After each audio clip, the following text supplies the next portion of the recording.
தினம் ஒரு திருக்குறள். அறத்துப்பால் பாயிரம். 7வது அதிகாரம். மக்கட்பேறு. 63வது குறள். தம் பொருள் என்பதம் மக்கள் அவர் பொருள் தம் தம் வினையான் வரும்.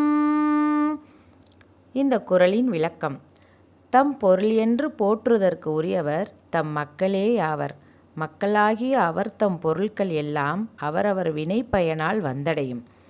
அதாவது தம் பொருள்னு வள்ளுவர் யாரை சொல்கிறாருன்னா, நம்மளோட குழந்தைகளை மட்டுமே. மற்ற செல்வங்களையெல்லாம் அவர் செல்வமாகவே மதிக்கலை. ஒரு செல்வம் ஒருத்தருக்கு இருக்குது அப்படின்னாலே குழந்தை செல்வத்தை மட்டும்தான் அவர் ஒப்பிடுறாரு.